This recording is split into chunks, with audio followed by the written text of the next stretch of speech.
Price the Lord, price the Lord, price the Lord, price the Lord. കുറച്ച് പേരോട് പറയാനുണ്ട്, അതുകൊണ്ടാണ് പിന്നെയും പറയുന്നത്. Price the Lord, price the Lord. പിന്നെ കൊണ്ടൊരു 5 പേര് price the Lord, price the Lord. കർത്താവിൻ്റെ അതിപരിശുദ്ധ നാമം വാഴ്ത്തപ്പെടുമാറാകട്ടെ. ഈ വിശുദ്ധ സഭായോഗത്തിൽ എനിക്കും സംബന്ധിക്കുവാൻ ദൈവം അവസരമൊരുക്കിയതോർത്ത് ഞാൻ ദൈവത്തെ സ്തുതിക്കുന്നു. വിശേഷ ഞാൻ വളരെ സ്നേഹിക്കുകയും ബഹുമാനിക്കുകയും ചെയ്യുന്ന പാസ്റ്റർ ഡോക്ടർ വിൽസൺ ജോസഫ്, പ്രിയ മേഴ്സി ആൻറ്റി, കുഞ്ഞുങ്ങൾ എല്ലാവരും ആ ഭവനവുമായിട്ടുള്ള വ്യക്തിപരമായ ബന്ധം വലുതാണ്. ഞാൻ ഇന്നലെ പറഞ്ഞതുപോലെ അദ്ദേഹത്തിൻ്റെ പിതാവ് എൻ്റെ അധ്യാപകനായിരുന്നു. അദ്ദേഹത്തെ ഇൻ്റർവ്യൂ ചെയ്യാനും അവിടെ ജീവചരിത്ര പുസ്തകങ്ങൾ എഴുതാനൊക്കെ ദൈവം ഞങ്ങളുടെ ജീവിതത്തിൽ ഭാഗ്യം നൽകി. അതുപോലെ തന്നെ ഈ സഭയുടെ ആരംഭ സമയങ്ങളിൽ എനിക്കിവിടെ വരുവാനൊക്കെ ദൈവം ഭാഗ്യം നൽകി. അതിന് മുഖാന്തരമായത് പാസ്റ്റർ വിൽസൺ ജോസഫായിരുന്നു. അന്നത്തെ കുറച്ച് പേര് മാത്രം ഉണ്ടായിരുന്ന കൂട്ടായ്മയിൽ ഇന്ന് വളർന്ന ദൈവം 25 വർഷം കഴിഞ്ഞപ്പോൾ അത്ഭുതകരമായി ദൈവം നടത്തി. വിൽസനുമായിട്ട് കഴിഞ്ഞ ദിവസങ്ങളിൽ കാനഡയിലും അമേരിക്കയിലും ഞങ്ങൾക്ക് ഒന്നിച്ച് യാത്ര ചെയ്യുവാൻ അവസരം ഒരുക്കി. ഇതുപോലെ തന്നെ എനിക്ക് തോന്നുന്ന 1000 പേര് ഈ വർഷിപ്പ് സെൻറ്റർ അമേരിക്ക തുടങ്ങിയാൽ കാണും, കാനഡയിലും കാണും. എന്ന് പറഞ്ഞാൽ ഇവിടുന്ന് യാത്ര ചെയ്ത് പോയ ഒത്തിരി പേരുണ്ട്. ദൈവം സഭയെ വളർത്തുന്നത് ഓർത്ത് ഞാൻ ദൈവത്തെ സ്തുതിക്കുന്നു. തന്നോടൊപ്പം കൈത്താങ്ങൽ കൊടുക്കുന്ന അങ്കമാലി സെൻറ്ററിൻ്റെ സെൻട്രൽ ശുശ്രൂഷകൻ റോയ് പാസ്റ്റർ കുടുംബം, അവരെ ഓർത്ത് ഞാൻ ദൈവത്തെ സ്തുതിക്കും. മറ്റ് സഹശുശ്രൂഷന്മാർ, കൗൺസിൽ മെമ്പേഴ്സ് എല്ലാവരെയും ഓർത്ത് ഞാൻ ദൈവത്തെ സ്തുതിക്കുകയാണ്. എനിക്ക് മുമ്പേ അത് സാക്ഷ്യങ്ങളും ദൈവനും സംസാരിച്ച ഇരിക്കുന്ന 2 പേരും PAPയിലെ പ്രസംഗകരിൽ 1-ാം സ്ഥാനം കിട്ടിയവരാണ്. പ്രൈസറോ സ്റ്റാൻലിയെ നമുക്കറിയാം. അദ്ദേഹത്തിൻ്റെ പിതാവ് കർത്താവിൻ്റെ വേലയിൽ വളരെ ശക്തമായി പ്രയോജനപ്പെട്ട് ദൈവത്തിന് വേണ്ടി നിന്ന ദൈവദാസൻ്റെ മകനാണ്. PAPയിൽ മാത്രമല്ല സൺഡേ സ്കൂളിലും മറ്റ് കോളേജ് യൂണിയനിലൊക്കെ പ്രവർത്തിക്കുവാൻ ദൈവം അവസരം ഒരുക്കി. ഇപ്പോൾ ഞങ്ങളൊക്കെ ചെല്ലുമ്പോൾ അവിടെ ഫിലദൽഫിയയിൽ അദ്ദേഹം ഞങ്ങളെ സ്വീകരിക്കും. അമേരിക്കയിലെ തന്നെ വിവിധ കോൺഫറൻസുകളുടെ സംഘാടകനായി പ്രവർത്തിക്കുവാൻ ദൈവം അവസരം ഒരുക്കി. സ്റ്റാൻലിയോടൊപ്പം ഇന്ന് രാത്രിയിലായിരിക്കുന്നതിൽ അധികം സന്തോഷമുണ്ട്. അതുപോലെ തന്നെ നമുക്കറിയാം പ്രിയ കുര്യച്ചായനും വളരെ ശക്തമായി പ്രയോജനപ്പെടുന്ന സൗദി അറേബ്യയിൽ ഇന്ത്യ പെന്തക്കോസ്ത് ദൈവസഭയ്ക്ക് ഒരു സ്റ്റാൻഡ് ഉണ്ടാക്കിയത് അദ്ദേഹമാണ്. അതിനുശേഷം അദ്ദേഹം അമേരിക്കയിലേക്ക് കടന്നു, ഇന്നും അവിടെയുണ്ട്. അദ്ദേഹത്തോടൊപ്പം ഞാൻ പോയി താമസിക്കുവാനൊക്കെ ദൈവം എനിക്ക് അവസരം ഒരുക്കിയിട്ടുണ്ട്. വളരെ ശക്തന്മാരാണ്. അതുപോലെ തന്നെ ഫിലിപ്പ് പാസ്റ്ററെ ഓർത്ത് ഞാൻ ദൈവത്തെ സ്തുതിക്കുന്നു. പിന്നെ എനിക്ക് 1-2 കാര്യങ്ങൾ പറയാനുള്ളത്. ബൈബിൾ പറയുന്നതിന് മുമ്പ് തന്നെ ഞാൻ വിനോദിനെ ഓർക്കുകയായിരുന്നു. ഞാൻ ഇന്നലെ വിനോദിനോട് പറഞ്ഞു, വിനോദിന് 6 വയസ്സുള്ളപ്പോഴാണ് ഈ IPC സഭ തുടങ്ങുന്നത്. അല്ലേ വിനോദേ? ഒരു 6 വയസ്സേ ഉള്ളൂ. എന്നാൽ 6 വയസ്സുള്ള വിനോദ് 25 വർഷം കഴിഞ്ഞപ്പോൾ ഈ സുവനീറിൻ്റെ ചുമതല ഇതിൻ്റെ സംഘാടകനായി മാറി. അദ്ദേഹവും ഒരു ദൈവദാസൻ്റെ മകനാണ്. നമ്മുടെ കരങ്ങൾ ദൈവത്തെ ഒന്ന് സ്തുതിക്കാം. Price the Lord. അപ്പോൾ കുഞ്ഞുങ്ങളെ കൊണ്ട് അത് വലിയ വലിയ കാര്യങ്ങൾ ചെയ്യിക്കുന്നു. എനിക്കിപ്പോഴും വിനോദിന് കൊച്ചു കുഞ്ഞായിട്ടാണ് തോന്നുന്നത്. എന്നാൽ താൻ MBA കഴിഞ്ഞ് പവർ വിഷനിൽ എന്നോടൊപ്പം പ്രവർത്തിക്കുവാനും മറ്റ് സംഘാടക പ്രവർത്തനങ്ങളിൽ ഏർപ്പെടാനും ഒക്കെ ഇടയായിത്തീർന്നതിന് ദൈവം തന്നെ അനുഗ്രഹിക്കട്ടെ. പിന്നെ എൻ്റെ കസിൻ ഒരാളുണ്ട്, ഇവിടെ പാട്ടുകാരനായിരിക്കുന്ന പ്രൈസ്. അദ്ദേഹവും എന്നോട് ബന്ധപ്പെട്ടവരൊക്കെ, അതുപോലെ തന്നെ ബൈബിൾ വായിക്കുന്ന പ്രിയ KK ജോർജ് പാസ്റ്ററുടെ മകളെ ഒരു സെൻറ്ററിൽ ഞങ്ങൾക്ക് ഒന്നിച്ച് പ്രവർത്തിക്കുവാൻ ഈ അവസരം ഒരുക്കിയിട്ടുണ്ട്. മറ്റ് സഹോദരന്മാരെല്ലാവരുടെയും പേര് പറയാൻ ഉള്ളവരൊക്കെ ഒത്തിരി പേരുണ്ട്. ഇവരെല്ലാം ഓർത്ത് ഞാൻ ദൈവത്തെ സ്തുതിക്കുന്നു. അനുഗ്രഹിക്കപ്പെട്ട സഭ ഇന്നെല്ലാം വളരെ മനോഹരമായി 25 വർഷത്തെ എങ്ങനെ ഇത് സംഘടിപ്പിച്ചെന്നറിയത്തില്ല. എത്രയോ 1250-ലധികം ആൾക്കാർ ഇവിടെ കൂടി വലിയ മനോഹരമായി സെലിബ്രേറ്റ് ചെയ്യുവാൻ ഇടയായി തീർന്നല്ലോ. ദൈവം ധാരാളം അനുഗ്രഹിക്കട്ടെ, സഭയെ വളർത്തട്ടെ. പിന്നെ ഒരു വാക്കൂടെ പറഞ്ഞിട്ട് നമുക്ക് ദൂതിലേക്ക് കടക്കാം. ഞാൻ ഇന്നലെ പറഞ്ഞതുപോലെ വിൽസൺ ജോസഫ് പാസ്റ്റർ IPCയുടെ വൈസ് പ്രസിഡൻ്റായി സേവനമനുഷ്ഠിക്കുമ്പോൾ അവരുടെ ടീമെ പാസ്റ്റർ KC ജോൺ, അതുപോലെ തന്നെ വത്സൻ എബ്രഹാം, തോമസ് ഫിലിപ്പ് തുടങ്ങിയ ടീമെ ഇന്ത്യ പെന്തക്കോസ്ത് ദൈവസഭയ്ക്ക് ആ ഒരു വർഷം കൊണ്ട്, ആ ഒരു ടേം കൊണ്ട് ഏകദേശം 2500-ലധികം സഭകൾ സ്ഥാപിക്കുവാൻ, മിഷൻ പ്രവർത്തനങ്ങൾ ആരംഭിക്കുവാൻ ദൈവം ഇവരെ ഉപയോഗിച്ചു. ഞാൻ വിചാരിക്കുന്നത് നമുക്ക് അത്രമാത്രം സ്നേഹത്തോടെ അവർ ദൈവസന്നിധിയിൽ പ്രവർത്തിക്കുന്നു. ഇത് മൈക്ക് ഓഫ് ചെയ്തിട്ട് പറഞ്ഞാലും കുഴപ്പമില്ല. നിങ്ങൾ പ്രാർത്ഥിച്ചാൽ ഇന്ത്യ പെന്തക്കോസ്ത് ദൈവസഭയുടെ ജനറൽ പ്രസിഡൻ്റായിട്ട് വരണമെന്ന് ആഗ്രഹിക്കുന്ന ഒരാളാണ് ഞാൻ. IPCക്ക് വേണ്ടി ഒത്തിരി കാര്യങ്ങൾ തൻ്റെ പിതാവ് ഉൾപ്പെടെ, തൻ്റെ സഹോദരന്മാരുൾപ്പെടെ ഒത്തിരി കാര്യങ്ങൾ ചെയ്തിട്ടുണ്ട്. പ്രത്യേകിച്ച് ഞാൻ ഓർക്കുകയാണ്, അദ്ദേഹം ആദ്യകാലങ്ങളിൽ, ഞാൻ 38 വർഷമായി ഇപ്പോൾ പാസ്റ്ററായിട്ട് സേവനമനുഷ്ഠിക്കുക. അദ്ദേഹം ആദ്യകാലങ്ങളിൽ ദൈവത്തിന് എനിക്ക് ഒരു കെട്ട് ബുക്കാണ്. എനിക്ക് തിരുവല്ലയിൽ ഒരു റീമ ബുക്ക് ഹൗസ് ഉണ്ട്. ഞാൻ ചോദിച്ചു, വിളിച്ചാ ഇത് മുഴുവൻ അങ്ങ് വായിക്കുമെന്ന് ചോദിച്ചു. ആ സമയം കിട്ടപ്പോഴൊക്കെ വായിക്കും. പുതിയ ഇറങ്ങുന്ന ബുക്കുകൾ കെട്ടുകണക്കിന് മേടിച്ച് വായിച്ച് പഠിച്ച് എത്ര മനോഹരമായി. ഇന്നലെ ഇത് ഉദ്ഘാടനം ചെയ്യുന്നത് കണ്ടിട്ട് എനിക്ക് വളരെ സന്തോഷം തോന്നി. എത്ര മനോഹരമായി, ഒരു വാക്ക് പോലും തെറ്റാതെ വളരെ ഭംഗിയായി, ടൈം എടുത്ത് ഭംഗിയായി അദ്ദേഹം അത് ഉദ്ഘാടനം ചെയ്തു. ദൈവം അനുഗ്രഹിക്കട്ടെ. ദൈവം ഈ കൂട്ടായ്മയിൽ എല്ലാവരെയും അനുഗ്രഹിക്കട്ടെ. അതിനേക്കാൾ ഉപരിയായി മനോഹരമായ ഗാനങ്ങൾ പാടുന്ന core team, Sunday school team, VIP team എല്ലാവരെയും ഓർത്ത് ദൈവത്തെ സ്തുതിക്കുന്നു. നമ്മുടെ കാര്യങ്ങൾ ദൈവത്തെ സ്തുതിക്കാം. ഒരു വാക്യം വായിക്കാം. അപ്പസ്തോല പ്രവൃത്തി പുസ്തകം 26-ാം അധ്യായം 19-ാം വാക്യം. അപ്പസ്തോല പ്രവൃത്തി 26-19. അതുകൊണ്ട് അഗ്രിപ്പ രാജാവേ, ഞാൻ സ്വർഗീയ ദർശനത്തിന് അനുസരണക്കേട് കാണിക്കാതെ മതി. അതുകൊണ്ട് അഗ്രിപ്പ രാജാവേ, എനിക്ക് സ്വർഗീയ ദർശനത്തിന് അനുസരണക്കേട് കാണിക്കുവാൻ കഴിയുകയില്ല. ഒരു ദർശനം പ്രാപിച്ച പൗലോസ് ഒരു മഹാരാജാവിൻ്റെ മുമ്പിൽ നിന്നുകൊണ്ട് വിളിച്ചു പറയുന്ന ഒരു സ്റ്റേറ്റ്മെൻ്റാണ് അല്പസമയ ചിന്തയ്ക്ക് വേണ്ടി നമ്മൾ എടുത്തത്. അതുകൊണ്ട് അഗ്രിപ്പ രാജാവേ, എനിക്ക് സ്വർഗീയ ദർശനത്തിന് അനുസരണക്കേട് കാണിക്കുവാൻ കഴിയുകയില്ല. ഈ ദർശനം നമുക്കറിയാം. അപ്പസ്തോല പ്രവൃത്തി പുസ്തകം വായിച്ചാൽ പൗലോസ് രക്ഷയുടെ ആ മാർഗത്തിലേക്ക് വന്നത് കൃത്യമായി രേഖപ്പെടുത്തിയിട്ടുണ്ട്. അപ്പസ്തോല പ്രവൃത്തി പുസ്തകം അത് 13-14 അധ്യായങ്ങളിൽ പൗലോസിൻ്റെ ഒന്നാമത്തെ മിഷണറി യാത്രയാണ്. 15-ാം അധ്യായം യെരുശലേം കൗൺസിലാണ്. 16, 17, 18 അധ്യായങ്ങൾ പൗലോസിൻ്റെ രണ്ടാമത്തെ മിഷണറി യാത്ര. 19, 20, 21, 22 പകുതി വരെയും പൗലോസിൻ്റെ മൂന്നാമത്തെ മിഷണറി യാത്ര. ഏകദേശം 63-ൽ പരം സ്ഥലങ്ങളിൽ പൗലോസ് യാത്ര ചെയ്തു. എവിടെയൊക്കെ പൗലോസ് യാത്ര ചെയ്തു അവിടെയെല്ലാം ദൈവസഭ ഉടലെടുത്തു, ദൈവത്തിൻ്റെ പ്രവൃത്തി വെളിപ്പെട്ടു. പൗലോസിനെ മാനസാന്തരത്തിലേക്ക് നയിച്ച സന്ദർഭങ്ങൾ നമുക്കറിയാം. നോക്കണം, ദൈവം ചില ദർശനങ്ങൾ ചിലർക്ക് കൊടുക്കും. ആ ഒരു വലിയ ദർശനമാണ് ഈ സഭയെക്കുറിച്ച് പ്രിയ ദൈവദാസനും കുടുംബത്തിനും കൊടുത്തത്. അപ്പോൾ നമ്മുടെ ആ ദർശനം പൂർത്തീകരണത്തിന് വേണ്ടി ഒത്തിരി കഷ്ടപ്പാടുകൾ നമ്മൾ സഹിക്കേണ്ടി വരും. നമുക്കറിയാം, വേദപുസ്തകം പഠിച്ചാൽ ദർശനമുണ്ട്, വെളിപ്പാടുണ്ട്, സ്വപ്നമുണ്ട്. Dream, vision and revelation. ഇത് മൂന്നായിട്ട് പഠിക്കാം, അല്ലെങ്കിൽ സെപ്പറേറ്റ് ആയിട്ട് പഠിക്കാം. എന്നാൽ എന്താണ് ശരിയായ ദർശനം, എന്താണ് ശരിയായ വെളിപ്പാടുകൾ, എന്താണ് ശരിയായ സ്വപ്നം? നമുക്കറിയാം, ഇന്ന് ലോകത്തിൽ എവിടെ നോക്കിയാലും ഒറിജിനലും ഉണ്ട്, ഡ്യൂപ്ലിക്കേറ്റും ഉണ്ട്, അല്ലേ? ഞാൻ പറഞ്ഞല്ലോ, ഞാൻ 17 സഭകളിൽ ലോക്കൽ പാസ്റ്ററായിട്ട് ഇരുന്നിട്ടുണ്ട്. എനിക്ക് 4 മക്കളുണ്ട്. 4 മക്കളും പാസ്റ്ററിൽ ജനിച്ചവരാണ്. അപ്പം ഇരുന്ന സഭകളൊക്കെ പഴയ സഭകളാണ്. രോഗശാന്തിക്ക് വേണ്ടിയും ഒക്കെ പിടിച്ചു നിൽക്കുന്ന സഭകളായിരുന്നു അതെല്ലാം. എന്നാൽ സഭയിലെ ചില പ്രായമായ ചില പ്രിയപ്പെട്ടവരുണ്ട്. ചിലപ്പോൾ അവർ ദർശനങ്ങൾ കാണും. ഇനി ഈ ദർശനം വിവരിച്ചു കൊടുത്തില്ലെങ്കിൽ അവർ പറയും, ഈ തവണ വന്ന പാസ്റ്റർക്ക് ഒരു കൃപയില്ലെന്ന് പറയും. എന്താ ദർശനം? പെട്രോമാക്സ് മാൻഡിലില്ലാതെ കത്തുന്നു, ചീങ്കണ്ണിയുടെ പുറത്ത് ആമയിരിക്കുന്നു. അപ്പോൾ ഇതൊക്കെ നമ്മൾ വിവരിച്ചു കൊടുക്കണം. എന്താണ് ശരിയായ ദർശനമെന്ന് വേദപുസ്തകത്തിൽ കൃത്യമായി എഴുതിയിട്ടുണ്ട്. പലപ്പോഴും നമുക്ക് കിട്ടുന്ന ദർശനങ്ങളും സ്വപ്നങ്ങളും വെളിപ്പാടുകളും അത് ദൈവഹിതമാണെന്ന് അങ്ങ് തീർക്കുക. എന്നുവെച്ചാൽ നമ്മുടെ ഹിതത്തെ ദൈവഹിതമാക്കുക, അല്ല ദൈവത്തിൻ്റെ ഹിതമല്ല. നമ്മൾ എന്തെങ്കിലും കാണുകയും കേൾക്കുകയും ചെയ്യുന്ന 2-3 ഡ്യൂട്ടി എടുത്തിട്ട് ഇങ്ങനെ എന്തെങ്കിലും കാണുന്നത്, ഓ ദൈവം എന്നോട് സംസാരിച്ചു, ഇതെനിക്കുള്ള വെളിപ്പാടാണെന്നൊക്കെ പറയുക. എന്നാൽ അതല്ല വേദപുസ്തകത്തിൽ കൃത്യമായി ഉണ്ട്. 1-2 വാക്യങ്ങൾ പറഞ്ഞിട്ട് ഞാൻ വിഷയത്തിലേക്ക് മടങ്ങി വരാം. നമുക്കതിനാധാരമായി അപ്പസ്തോല പ്രവൃത്തി പുസ്തകം തന്നെ എടുക്കാം. അതിൻ്റെ 9-ാം അധ്യായം 10-ാം വാക്യം വായിക്കാം. 9:10 മുതൽ.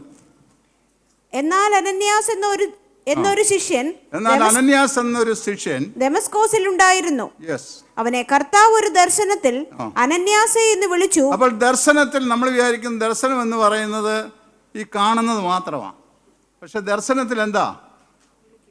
വിളിയും കേൾക്കാം. ദർശനത്തിൽ വിളിച്ചു. അടുത്തത്, കർത്താവേ അടിയനിതാ എന്നവൻ വിളി കേട്ടു. അവൻ വിളി കേട്ടു. പിന്നെ കർത്താവ് അവനോട് നീ എഴുന്നേറ്റ് നേർവീതി എന്ന തെരുവിൽ ചെന്ന്, കർത്താവ് പറയാണ് നീ എഴുന്നേറ്റ് നേർവീതി എന്ന തെരുവിൽ. എന്റെ തെരുവിന്റെ പേര് പറഞ്ഞു. എന്താണ് സ്ട്രീറ്റിന്റെ പേര്? നേർവീതി. അടുത്തത്, യൂദായുടെ വീട്ടിൽ തർസോസുകാരനായ അവിടെ ചെന്നിട്ട് യൂദായുടെ വീട് തിരക്കണം. അവിടെ ഒരാൾ ഇരിപ്പുണ്ട്, തർസോസുകാരനായ ശൗൽ എന്ന് പേരുള്ള ഒരുവനെ അന്വേഷിക്കാം. അപ്പൊ ശൗലുമാർ ഒത്തിരി പേരുണ്ട്. ചില വീട്ടിൽ ചെന്നാൽ മുഴുവൻ തോമസുമാരാ, ചില ചാക്കോമാരാ, ചില സാംകുട്ടിമാരാ, അല്ലേ? അതുകൊണ്ട് നിനക്ക് തെറ്റ് പറ്റാതിരിക്കാൻ നീ തർസോസുകാരനായ ശൗൽ എന്ന പേരുള്ളവനെ അന്വേഷിക്കണം. ദൈവം കൊടുത്ത ദർശനമാണ്. അടുത്തത്, അവൻ പ്രാർത്ഥിക്കുന്നു. നീ അവിടെ ചെല്ലുമ്പോൾ അവൻ TV കാണുകയല്ല, പിന്നെ എന്തെടുത്തോണ്ടിരിക്കുക? പ്രാർത്ഥിക്കുക. മനസ്സിലായോ? അതാണ് ദൈവം കൃത്യമായ ഒരു ദർശനം കൊടുക്കും. ദൈവദാസന്മാരായ ഞങ്ങൾക്കറിയാം, സഭാ ശുശ്രൂഷകന്മാരായിരിക്കുന്നവർക്ക് ചില പ്രയാസങ്ങളൊക്കെ അനുഭവിക്കുമ്പോൾ ദൈവം, നമ്മൾ വാഹനമായി മുന്നോട്ട് പോകുമ്പോൾ പറയും ഇന്ന വീട്ടിൽ കയറി ഒന്ന് പ്രാർത്ഥിച്ചിട്ട് പോകണം. അപ്പോഴാണ് അവിടെ പറയുന്നത്, ദൈവദാസന് അന്നത്തെ കാലത്ത് ഫോണില്ല, അത് നിങ്ങൾ വന്നൊന്ന് ആരെങ്കിലും വന്നൊന്ന് പ്രാർത്ഥിച്ചാൽ എനിക്ക് സൗഖ്യം കിട്ടുമെന്ന് വിചാരിച്ചുണ്ട്. അപ്പോഴാണ് ദൈവിക ദർശനങ്ങളെക്കുറിച്ച് അറിയുന്നത്. അപ്പോൾ ദൈവം മനുഷ്യന് കൃത്യമായ ദർശനങ്ങൾ കൊടുക്കും. അത് സ്ട്രീറ്റിൻ്റെ പേരായി കൊടുക്കും, പേര് കൊടുക്കും, അവൻ ചെയ്യുന്ന കാര്യം കൊടുക്കും. അതായിരിക്കും കൃത്യമായ ദർശനമെന്ന് നമുക്ക് കാണാൻ കഴിയുന്നു. ഇന്ന് വായിച്ച് അപ്പോസ്തലപ്രവൃത്തി പുസ്തകത്തിലേക്ക് വരാം. അതിൻ്റെ 10-ാം അധ്യായം എടുക്കാം. 10-ാം അധ്യായത്തിന്റെ 1 മുതലുള്ള വേദഭാഗം വായിക്കാം. കൈസരിയയിൽ ഇത്താലിക എന്ന പട്ടാളത്തിൽ കൊർന്നല്യോസ് എന്നു പേരുള്ള ഒരു ശതാധിപൻ ഉണ്ടായിരുന്നു. അവൻ ഭക്തനും തന്റെ സകല ഗ്രഹത്തോടും കൂടെ ദൈവത്തെ ഭയപ്പെടുന്നവനുമായി. ദൈവത്തെ ഭയപ്പെടുന്നവനാണ്. പിന്നെ ജനത്തിന് വളരെ ധർമ്മം കൊടുത്തും, ജനത്തിന് ഒത്തിരി ധർമ്മം കൊടുക്കും. ക്യാൻസർ രോഗികളെ സഹായിക്കുന്നുണ്ട്, ഒത്തിരി കാര്യങ്ങൾ ചെയ്യുന്നുണ്ട്, ഇതെല്ലാം ചെയ്യുന്നുണ്ട്. നല്ല മിടുക്കനാ. അടുത്തത്, എപ്പോഴും ദൈവത്തോട് പ്രാർത്ഥിച്ചും ഇടപെടാതെ പോകുന്ന വഴിയെല്ലാം സ്തോത്രം പറഞ്ഞുകൊണ്ടിരിക്കും. കൊന്ത ചിലപ്പം കൈ കാണും, ഇങ്ങനെ പറഞ്ഞുകൊണ്ടിരിക്കുന്നു സ്തോത്രം സ്തോത്രം സ്തോത്രം എന്ന് പറഞ്ഞു. അടുത്തത്, അവൻ പകൽ ഏകദേശം 9-ാം മണി നേരത്ത്. നോക്കിയേ, അടുത്ത കേട്ടോണം. പകൽ ഏകദേശം 9-ാം മണി നേരത്ത് ഒരു ദർശനത്തിൽ ഒരു നമുക്ക് ന്യായമായ ഒരു ചോദ്യം, പകല് ദർശനം കാണാൻ നോക്കുമോ? സാധാരണ കിടക്കുമ്പോഴും രാത്രിക്കൊക്കെ അല്ലേ കാണുന്നത്. ഞങ്ങൾ ദൈവദാസന്മാരെ പറയും, നിങ്ങൾ പകൽ കണ്ടാലും രാത്രി കണ്ടാലും സഭായത്തിന് കാണല്ലെന്ന് പറയും. അതുകൊണ്ട് ഇവിടെ ശ്രദ്ധിച്ചിരിക്കണം. Price the Lord. നോക്കിയേ, ഇവിടെ നമ്മൾ കാണുന്ന ഇങ്ങനെയാണ്. അവൻ പകൽ ഏകദേശം 9-ാം മണി നേരത്ത്, 9-ാം മണി നേരത്ത് ഒരു ദർശനത്തിൽ ഒരു ദൈവദൂതൻ ഒരു ദർശനത്തിൽ ഒരു ദൈവദൂതൻ സ്പഷ്ടമായി അവന്റെ അടുത്ത് വരുന്നത് കണ്ടു. പിന്നെ കൊർന്നല്യോസേ എന്ന് തന്നോട് പറയുന്നതും കേട്ടു. കൊർന്നല്യോസേ എന്ന് പറയുന്നതും കേട്ടു. ദർശനത്തിൽ അവൻ കേട്ടു. അടുത്തത്, അവനവനെ ഉറ്റുനോക്കി ഭയപരവശനായി എന്താകുന്നു കർത്താവേ എന്ന് ചോദിച്ചു. അവനവനോട് നിന്റെ പ്രാർത്ഥനയും ധർമ്മവും എവിടെ എത്തി? ദൈവത്തിന്റെ മുമ്പിൽ എത്തിയിരിക്കുന്നു. പക്ഷെ നീ ഇവിടെ കിടക്കുന്നേ ഉള്ളൂ. മറ്റേതല്ല അവിടെ എത്തി, നീയും കൂടെ പോകണ്ടേ അകത്തെ, അല്ലേ? Price the Lord. അത്രയും ഭാഗം പറഞ്ഞാൽ വിടുക. അടുത്ത വാക്യം കൂടെ വായിച്ച് നമുക്ക് വിഷയത്തിലേക്ക് വരാം. ഇപ്പോൾ യോപ്പയിലേക്ക് ആളയച്ച് പത്രോസ് എന്ന മറുപേരുള്ള ശീമോനെ ദർശനം തന്നെ ഇദ്ദേഹത്തിന് കാണിച്ചു കൊടുത്തു. നീ യോപ്പയിലേക്ക് ആളയച്ച് പത്രോസ് എന്ന പേരുള്ള, അപ്പൊ യോപ്പയുടെ പേര് പറഞ്ഞു, സ്ഥലം പറഞ്ഞു കൊടുത്തു. പത്രോസ് എന്ന മറുപേരുള്ള രണ്ടാം പേരൂടെ പറഞ്ഞു, ശീമോൻ എന്നവനെ വരുത്തണം. അടുത്തത്, അവൻ തോൽക്കൊല്ലനായ ശീമോൻ എന്ന്. അപ്പം അവിടെ ഒത്തിരി ശീമോന്മാരുടെ വീടുകളാ, കടൽ തീരമല്ലേ? Price the Lord. എന്നിട്ട് തോൽക്കൊല്ലനായ ശീമോന്റെ എന്നൊരുവനോടുകൂടെ പാർക്കും. അവൻ അവിടെ പാർക്കുക, അവിടെ താമസിക്കുക. പിന്നെ അവന്റെ വീട് കടൽപ്പുറത്താണ്, അവന്റെ വീട് നിയർ കടപ്പുറം, അല്ലേ? ഇതെല്ലാം പറഞ്ഞു കൊടുത്തു എന്താണ് ചെയ്യേണ്ടത്. അപ്പൊ ദൈവം ഒരു മനുഷ്യന് ദർശനം കൊടുക്കുമ്പോൾ നിങ്ങൾ ഓർത്തുകൊള്ളണം, കൃത്യമായിരിക്കും. കാര്യം ഇന്നു മുതൽ ഈ പ്രസംഗം കേട്ട് കഴിഞ്ഞ് നിങ്ങൾ ദർശനം കാണുന്നവർ ഓർത്തോണം, അത് കൃത്യമായി കാണാൻ ദൈവത്തോട് പ്രാർത്ഥിച്ചോണം. പിന്നെ ഇവിടെ വിൽസൺ പാസ്റ്ററോടും റോയ് പാസ്റ്ററോടും പറഞ്ഞിട്ട് വേളം ഉണ്ടാക്കല്ലേ. Praise the Lord. അപ്പോൾ ദൈവത്തോട് പറയണം, കർത്താവേ എനിക്ക് കൃത്യമായി ദർശനം എനിക്ക് തരണം. ആ കൃത്യമായി ദർശനം ചോദിച്ചാൽ ദൈവം തരും. Price the Lord. അപ്പോൾ ഈ ദർശനം പൗലോസിന് പ്രാപിച്ചു. പൗലോസ് എന്താണ് പ്രാപിച്ചത്? താൻ കുറിവാക്യത്തിൽ വായിക്കുന്നു, അതുകൊണ്ട് അഗ്രിപ്പ രാജാവേ, ഞാൻ സ്വർഗീയ ദർശനത്തിന് അനുസരണക്കേട് കാണിക്കാതെ. പൗലോസിന്റെ മാനസാന്തരത്തെ കുറിച്ച് ബൈബിൾ പറയുന്നത് 32-ാമത്തെ വയസ്സിലാണ് താൻ മാനസാന്തരപ്പെടുന്നത്. ഈ മാനസാന്തരപ്പെട്ട് താൻ മുന്നോട്ട് പോയി. നമുക്കറിയാം, പൗലോസിനെ കൈക്കൊള്ളാൻ ആരും ഉണ്ടായില്ല. യേശുവിൻ്റെ ശിഷ്യന്മാരോ അവൻ മാനസാന്തരത്തിൽ വന്നപ്പോൾ മറ്റാരും പൗലോസിനെ കൈക്കൊള്ളാൻ കഴിഞ്ഞു. അപ്പോസ്തലപ്രവൃത്തി ഇത് മാറ്റല്ലേ, 9:26 വായിച്ചു. 9:26 അവൻ യെരൂശലേമിലെത്തിയാറെ ശിഷ്യന്മാരോട് ചേരുവാൻ ശ്രമിച്ചു. പൗലോസ് മാനസാന്തരപ്പെട്ടു കാര്യങ്ങളെല്ലാം പറഞ്ഞ് സ്നാനപ്പെട്ട കാര്യമെല്ലാം പറഞ്ഞ് മുന്നോട്ട് പോയപ്പോൾ അവര് യെരൂശലേമിലെത്തിയപ്പോൾ യേശുവിൻ്റെ ശിഷ്യന്മാരോ അവനെ കൈക്കൊണ്ടില്ല. കാരണം അവർക്ക് പൗലോസിനെ അംഗീകരിക്കുവാൻ കഴിഞ്ഞില്ല. കാരണം ഇന്നലെ വരെ ക്രിസ്ത്യാനികളെ പീഡിപ്പിച്ച് സേവാനോസിനെ കൊല്ലുവാൻ ഒന്നാമതായി നിന്നവനാ ഇവൻ. ഞാൻ ദൈവത്തെ സ്നേഹിക്കുന്നു, ദൈവം എന്നെ വിളിച്ചു, ഞാൻ ഒരു യഥാർത്ഥ ദൈവബദ്ധനായി ജീവിക്കുവാൻ നിങ്ങളുടെ കൂടെ കൂടുവാൻ ആഗ്രഹിക്കുന്നു പറഞ്ഞപ്പോൾ യേശുവിൻ്റെ ശിഷ്യന്മാർ അവനെ കൈക്കൊണ്ടില്ല. പൗലോസ് എന്നെ എടുത്തെന്നറിയാമോ? നമുക്ക് ഗലാത്യ ലേഖനം വായിക്കാം. ഗലാത്യ ലേഖനം അതിൻ്റെ 1-ാം അധ്യായത്തിലേക്ക് വരാം.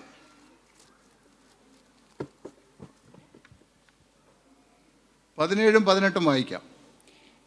എനിക്ക് മുമ്പേ അപ്പോസ്തലന്മാരായവരുടെ അടുക്കൽ യെരൂശലേമിലേക്ക് പോകുകയോ ചെയ്യാതെ നേരെ അറബിയിലേക്ക് പോകുകയും ദമസ്കോസിലേക്ക് പോരുകയും ചെയ്തു. അങ്ങനെ അടുത്തത് 3 ആണ്ട് കഴിഞ്ഞിട്ട് ഇതെല്ലാം കണ്ടു കേട്ടു, നേരെ യെരൂശലേമിന്റെ വക്കത്തെത്തി. പിന്നെയും വേണമെങ്കിൽ പൗലോസിന് അവിടെ പോകാമായിരുന്നു. അവിടെ പോയില്ല പൗലോസ്. നേരെ എങ്ങോട്ടാ പോയത്? അറേബ്യ മരുഭൂമിയിലേക്ക്. എത്ര നാളെ ആരും പൗലോസിനെ സ്നേഹിക്കുവാനില്ല, പൗലോസിനോട് ഒരു വാക്ക് പറയുവാൻ ആരുമില്ല. പക്ഷെ പൗലോസ് യാത്ര ചെയ്തത് അറേബ്യ മരുഭൂമിയിൽ. ആ മണലാരുണ്യത്തിൽ തൻ്റെ മുഴങ്കാലുകളെ മടക്കി ദൈവത്തോട് പറഞ്ഞു, കർത്താവേ, ഞാൻ യേശുവിനെ സ്വീകരിച്ചു, നിന്റെ ശിഷ്യന്മാരെന്നെ കൈക്കൊള്ളുന്നില്ല, എന്നോടൊരു വാക്ക് പറയുവാനും ആരുമില്ല. പൗലോസ് വീണ്ടും ദൈവത്തോട് പ്രാർത്ഥിക്കാൻ തുടങ്ങി. 1 വർഷമല്ല, 2 വർഷമല്ല, 3 വർഷം തികയുന്ന അന്ന് പൗലോസിനോട് ദൈവത്തിൻ്റെ ആത്മാവ് ശക്തമായി ഇടപെട്ടു. തൻ്റെ മുഴങ്കാലിൻ്റെ മധ്യത്തിൽ മുഴങ്കാലുകളെ മടക്കി ദൈവത്തോട് പ്രാർത്ഥിച്ചുകൊണ്ടിരിക്കുമ്പോൾ പൗലോസിൻ്റെ ചെവിയിലേക്ക് ഒരു ദൂതൻ വന്ന് ഇങ്ങനെ പറഞ്ഞു, കൈറോസ്. ഇതിൻ്റെ അർത്ഥം പൗലോസിനറിയാം. കൈറോസ് എന്ന് പറഞ്ഞാൽ വേദപുസ്തകത്തിൽ ഇങ്ങനെയാണ് കാണുന്നത്, ഞാൻ നിനക്കൊരു സമയം വെച്ചിട്ടുണ്ട്, ഞാൻ നിനക്കൊരു സമയം വെച്ചിട്ടുണ്ട്. ക്രോണോസും കൈറോസും 2 വാക്കുകളാണ്. ക്രോണോസ് എന്ന് പറഞ്ഞാൽ മനുഷ്യൻ്റെ അധ്വാനം കൊണ്ട് മനുഷ്യന് ലഭിക്കുന്ന ഉയർച്ചകൾ എന്ന് പറഞ്ഞാൽ, ഒരു 10 വർഷം ഒരു സ്ഥാപനത്തിൽ ജോലി ചെയ്താൽ 11-ാമത്തെ വർഷം അവന് പ്രൊമോഷൻ കിട്ടുന്നു. കുറേ പണം 1 ലക്ഷം രൂപ ബാങ്കിലിട്ടാൽ അതിൻ്റെ ഇത്ര ശതമാനം പലിശ അവന് ലഭിക്കുന്നു. എന്നാൽ കൈറോസ് എന്ന് പറഞ്ഞാൽ ദൈവം എല്ലാ മനുഷ്യനും ഒരു സമയം വെച്ചിട്ടുണ്ട്, ഒരു ടൈമുണ്ട്. ആ ടൈം എത്രയാണെന്ന് അറിയത്തില്ല. ഇവിടെ 3-ാമത്തെ വർഷം തികയുന്ന അന്നാണ് ദൈവത്തിൻ്റെ ആത്മാവ് പൗലോസിനോട് സംസാരിച്ചു. പൗലോസിൻ്റെ ചെവിയിൽ പറഞ്ഞു കൊടുത്തു, കൈറോസ്. ഇത് പൗലോസിന് അറിയാം. അവൻ ചാടി എഴുന്നേറ്റു. അവൻ ദൈവത്തിനെ സ്തുതിച്ചുകൊണ്ട് അവൻ വീണ്ടും യാത്രയാണ്. അവൻ്റെ സുവിശേഷ യാത്ര തുടങ്ങിയത് അങ്ങനെയാണ്. ഓരോ സന്ദർഭങ്ങളിലും തന്നെ തകർത്ത് കളയുവാൻ, തന്നെ ഇല്ലായ്മയാക്കുവാൻ, തന്നെ മുടിച്ചു കളയുവാൻ ഒക്കെ ശത്രു നോക്കി. പക്ഷേ അവിടെയൊക്കെയും ദൈവത്തിൻ്റെ പരിശുദ്ധാത്മാവിൻ്റെ ശക്തി, താൻ പ്രാപിച്ച ദർശനം അവൻ പ്രാപിക്കുവാനിടയായി തീർന്നു. അവൻ നോക്കി ഇപ്പം വായിക്കുന്നില്ല, അപ്പോസ്തല പ്രവൃത്തി പുസ്തകത്തിൽ നമ്മൾ കാണുന്നത് ഇങ്ങനെയാണ്. അത് അനന്യാസ് വന്ന് പൗലോസിന്റെ തലമേൽ കൈവച്ചിട്ട് ഇങ്ങനെ പറഞ്ഞു, അല്ലയോ പൗലോസേ, നീ രാജ്യങ്ങളിലേക്കും രാജാക്കന്മാരുടെ മധ്യത്തിലും നീ എന്നെ ഉയർത്തേണ്ടതാണ്. ആ ദൂത് പൗലോസ് ഏറ്റെടുത്താണ് മരുഭൂമിയിലേക്ക് പോയി ദൈവത്തോട് പ്രാർത്ഥിച്ചത്. നോക്കണം, തൻ്റെ സുവിശേഷ പ്രവർത്തനങ്ങൾ ആരംഭിച്ചു. ദൈവ പ്രവർത്തനത്തിനായി തന്നെ സമർപ്പിച്ചു. താൻ ശക്തി പ്രാപിച്ച് നേരെ യെരൂശലേമിലേക്ക് കടന്നു വരികയാണ്. താൻ യാത്ര ചെയ്തു. തന്നെ കൊല്ലുവാനുള്ള വട്ടക്കൂട്ടുകളൊക്കെ നോക്കി. മുമ്പേ പറഞ്ഞതുപോലെ 3 മിഷണറി യാത്രകൾ പൗലോസ് നടത്തി. പൗലോസ് നമുക്ക് വേണ്ടി 14 ലേഖനങ്ങൾ നമുക്ക് തന്നു. റോമാലേഖനം മുതൽ ഇംഗ്ലീഷ് ഹീബ്രു വരെയുള്ള 14 ലേഖനങ്ങൾ ദൈവസഭയ്ക്ക് വേണ്ടി പൗലോസ് നൽകി തരുവാനിടയായി തീർന്നു. എന്നാൽ നോക്കിയേ, പൗലോസിൻ്റെ അവസാന കാലഘട്ടത്തിൽ താൻ ഒന്നും ചെയ്യാത്ത കുറ്റത്തിന് പൗലോസിനെ പിടിച്ച് റോമൻ കാരാഗൃഹത്തിലാക്കി. പൗലോസിനറിയാം തൻ്റെ ശുശ്രൂഷയുടെ ഏകദേശം 25 വർഷം തികയാണ്. ആ കാരാഗൃഹത്തിൽ പിറ്റേ ദിവസം പൗലോസിനെ കൊല്ലാൻ തീരുമാനിച്ചു. പൗലോസ് വെല്ലുവായിലേക്ക് അറിയാൻ തുടങ്ങി, കർത്താവേ, എന്നോട് ദൈവത്തിൻ്റെ ഒരു ദൂത് അനന്യാസിലൂടെ ഉണ്ടല്ലോ. എന്താണ് ദൂത്? നീ രാജാക്കന്മാരുടെ മുമ്പിലും രാജ്യങ്ങളിലേക്കും കടന്നു പോകേണ്ടതാണ്. പൗലോസ് ആ റോമൻ കാരാഗൃഹത്തിൻ്റെ ഇരുമ്പഴിയിൽ പിടിച്ചുകൊണ്ട് വല്യവായിലേക്ക് അറിയാൻ തുടങ്ങി. ലോർഡ്, നീ എന്നോട് സംസാരിച്ചല്ലോ, ഞാൻ രാജാക്കന്മാരുടെ മുമ്പിൽ നിൽക്കേണ്ടി വരുമെന്ന്. വല്യവായിലേക്ക് അറിഞ്ഞു. ഏകദേശം വെളുപ്പാങ്കാലമായപ്പോൾ ഒരു ശബ്ദം പൗലോസ് കേട്ട് ചാടി എഴുന്നേറ്റു. തൻ്റെ ചെവിയിൽ ഇങ്ങനെ പറഞ്ഞു, കൈറോസ്. ഇത് കേട്ട് പൗലോസ് ചാടി എഴുന്നേറ്റു. അത് ദൈവം എനിക്കൊരു സമയം വെച്ചിട്ടുണ്ട്. എന്നെ കേൾക്കുന്ന വാത്സല്യ സഹോദരി സഹോദരന്മാരെ, ദൈവം നിങ്ങൾക്കൊരു ദർശനം തന്നിട്ടുണ്ടെങ്കിൽ, ദൈവം ഒരു വെളിപ്പാട് തന്നിട്ടുണ്ടെങ്കിൽ, ദൈവം ഒരു സ്വപ്നം തന്നിട്ടുണ്ടെങ്കിൽ, കൈറോസ്, ദൈവ സമയത്തിനായി കാത്തിരിക്കെ. ചിലപ്പോൾ ചിലരുടെ പ്രാർത്ഥന പെട്ടെന്ന് കേട്ടെന്ന് വരാം, ചിലപ്പോൾ താമസിച്ചെന്ന് വരാം. താമസിക്കുന്നതുകൊണ്ട് നിന്റെ വിശുദ്ധിയുടെ കുറവ് കൊണ്ടോ വേർപാടിന്റെ കുറവ് കൊണ്ടോ ഒന്നല്ല. ദൈവത്തിനൊരു സമയമുണ്ട്, ദൈവത്തിനൊരു സമയമുണ്ട്. ചിലപ്പോൾ ഇന്ന് രാത്രിയിലായിരിക്കാം ദൈവം നിനക്ക് വേണ്ടി അത്ഭുതം പ്രവർത്തിക്കുന്നത്. അതല്ല ഒരാഴ്ച കഴിഞ്ഞായിരിക്കാം, അതല്ല ചിലപ്പോൾ അടുത്ത വർഷമായിരിക്കാം. പ്രാർത്ഥന നിർത്തല്ലേ, നിന്റെ ദർശനത്തിന് മുമ്പിൽ ദൈവം അത്ഭുതങ്ങൾ പ്രവർത്തിക്കുവാനിടയായി ചേരും. പൗലോസിന് ധൈര്യമായി.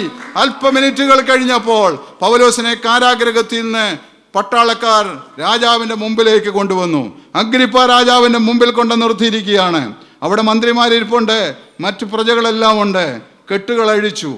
രാജാവ് അഗ്രിപ്പ രാജാവ് പൗലോസിനോട് ചോദിച്ചു, നീ എന്ത് കുറ്റമാണ് ചെയ്തത്? കാര്യങ്ങളൊക്കെ ചോദിച്ചു. അവസാനം പൗലോസ് ഇങ്ങനെ പറഞ്ഞു, പൗലോസിനെ നാളെ കൊല്ലാൻ പോവുകയാണ്. പൗലോസ് അഗ്രിപ്പ രാജാവിൻ്റെ കണ്ണിലേക്ക് വിരൽ ചൂണ്ടി. തൻ്റെ കണ്ണിലോട്ട് വിരൽ ചൂണ്ടിയിട്ട് പറഞ്ഞു, അല്ലയോ അഗ്രിപ്പ രാജാവേ, അല്ലയോ മഹാരാജാവേ, അങ്ങ് ഈ ലോകത്തിൻ്റെ ഒക്കെ ഈ രാജ്യത്തിൻ്റെ അധിപതിയായിരിക്കാം.